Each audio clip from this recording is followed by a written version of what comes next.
আমার আচারে বা ব্যবহারে আপনারা যদি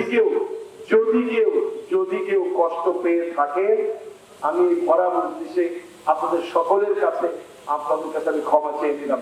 দায়িত্ব তেমন কিছু নাই, আপনাদের দায়িত্ব অনেক। কেন? আপনারা হলেন এক একটা ভোটের এক একটা বীর মুজাহিদ, এক একটা সেন্টারের এক একটা মুজাহিদ। আপনাদের মাধ্যমেই কিন্তু ন্যায় নীতি প্রতিষ্ঠিত হবে।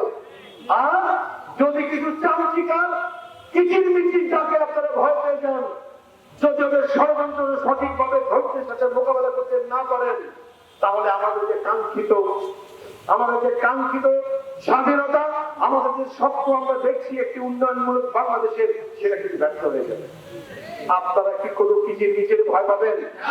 আপনারা ভয় পাওয়ার মানুষ? আলহামদুলিল্লাহ, ওই 2014 সালেও তারা আমাদের ফলাফল কেড়ে নেওয়ার জন্য বহু চেষ্টা করেছিল। আপনারা ছিলেন বলেই আর আল্লাহ তাআলার দয়া ছিল বলেই তারা আমাদের বিজয় কেড়ে নিতে পারে নাই। এবারও আমরা সকাল 8টার আগে ভোট কেন্দ্রে হাজির হয়ে যাব। মনে থাকবে, সবার আগে আমরা আমাদের মা বোনদের ভোট দেওয়া দিব। ইনশাআল্লাহ আমরা পাহারা থেকে আমার মা, আমার বোন, আমার স্ত্রী, আমার কন্যা, আমরা পাহারা দিয়ে আগে তাদের ভোট দেওয়াবো। এরপর ভোট দেবো কারা? আমরা। এরপরে ভোট দেবো আমরা। ইনশাআল্লাহ ভোট দেব এবং ভোট গুনেও দেবো। ইনশাআল্লাহ পারবো আমরা। ইনশাআল্লাহ আল্লাহ তাআলা আমাদের সেই তৌফিক দান করেন। আর আমি আমার চেয়ারম্যানের দায়িত্ব পালনকালীন সময়ে আমার কথায় বা কাজে, আমার আচারে বা ব্যবহারে আপনারা যদি কেউ কষ্ট পেয়ে থাকে, আমি ভরা মজলিসে আপনাদের সকলের কাছে আমি ক্ষমা চেয়ে নিলাম।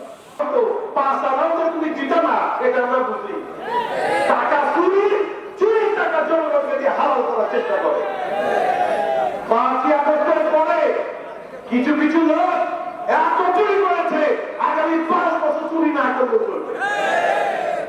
কেউ এমন ছিল রিক্সায় চলতে পারতো না, এখন গাড়িতে চলবে। সমুদ্র ভাইরা, এই লক্ষ্মী সম্পর্কে সতর্ক থাকতে হবে। কারণ আমাদের কিছু মানুষ অল্প কথায়, মিষ্টি কথায়, সামান্য